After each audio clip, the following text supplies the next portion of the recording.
Welcome to the most easterly point on mainland Britain.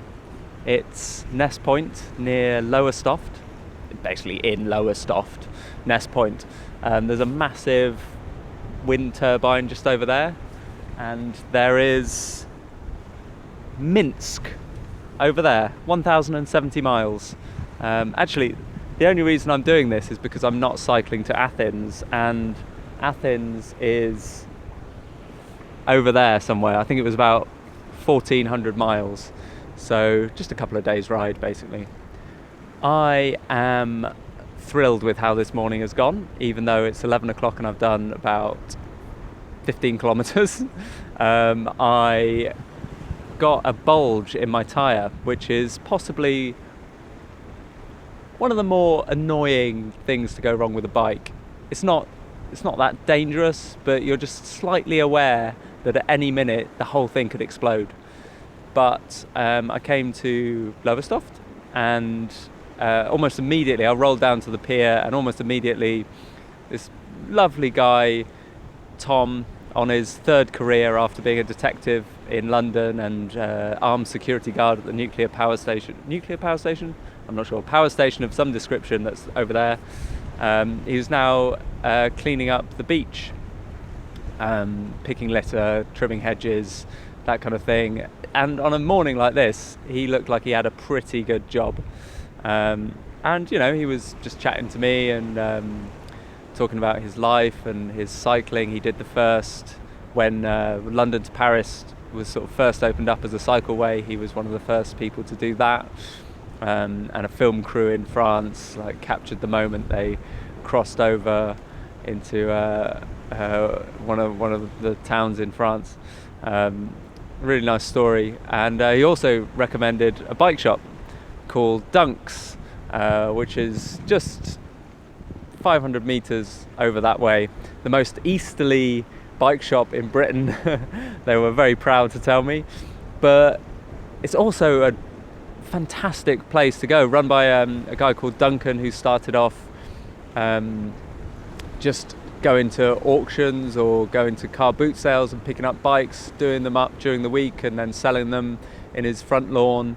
After he'd done that a couple of weekends, he then ended up with his whole lawn every Sunday was full of bikes and selling them, and he's built it up into this wonderful shop. And they now make their own bikes as well, design their own frames, and during lockdown their business has been superb, as everyone rediscovers cycling and the beauty of Suffolk as well. So they design a very affordable 550 quid they start at, all bespoke bikes, and one in particular had a really interesting design. It was sort of a road bike but with upright riding position, so more comfortable riding position but very, very lightweight. And Duncan was telling me it's perfect for the older cyclist, but frankly also perfect for people like me. My next bike, I would love, I'll say this quietly because Martin, he's getting on a bit now. He's 9 years old almost exactly, and one day he's going to have to go into a home, bless him. But when that day comes, I'd love a Dunx bike. Martin was 500 quid, and Duncan was telling me that just putting the name Marin on there is going to bump up the price by a few hundred quid. So these Dunx bikes, they're able to do really good quality stuff for a lot cheaper. So Martin was 500 quid 9 years ago, and Dunx are doing bikes that are just as good, well, better, much lighter certainly, and all bespoke stuff for an extra 50 quid. Can't say fairer than that. And whilst we were chatting, and Duncan was giving me an improvement on my route to Norwich, he told me about another chap who'd come into the shop a couple of years earlier, and he and he said that he wanted a bike designed, and he was going to do Land's End to John O'Groats, and Duncan was a little bit dubious. He was sort of saying like, oh, okay, are you doing it supported or unsupported? Are you going to be carrying all your stuff? And the man said, oh yeah, I'm going to be carrying all my stuff. And Duncan was like, okay, are you sure about this? And the man said, and Duncan said, like, do you mind me asking how old you are? And the man said, I'm 85 years old. I did Land's End to John O'Groats when I was 80. I did Land's End to John O'Groats when I was 75, and I want to do it again. And Duncan's like, okay, yeah, fair enough. You know what you're talking about. And whilst we were talking, whilst Duncan was telling me the story, this chap comes in wearing a face mask, so you couldn't really see who it was. Chap comes in, and he's asking about seat covers, and Duncan, quite rightly, says that seat covers are the devil's work, and they just slide around. They give you friction where you don't want friction, and your best bet is just to get a saddle that's designed for you, that fits well.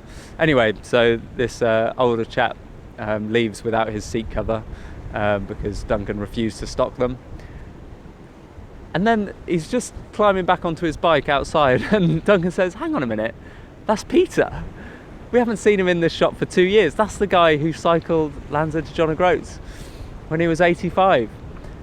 And so we rush out and go and have a chat with Peter, who's, I'm very pleased to say, planning to do it again when he's 90. He reckons that if he can do 40 miles a day, Land's End to John O'Groats when he's 90, he'll be able to get it done in just over a month. And I should say the topper to the story was when he was 85, he did successfully manage to do it on one of the Dunx bikes, and briefly he became the Guinness World Record holder for the oldest person to do Land's End to John O'Groats. And I think they were saying his record lasted for a week or two before another guy who was 6 months older, who had been catching him up as he'd cycled Land's End to John O'Groats, took the record from him. So hopefully Peter, when he's 90 years old, will be able to do Land's End to John O'Groats again. Or he was actually saying he'd rather do from the Lizard to, which is the most southerly point of Britain, to, I think it's Duncan Head or similar, which is slightly beyond John O'Groats, which is actually the most northerly point.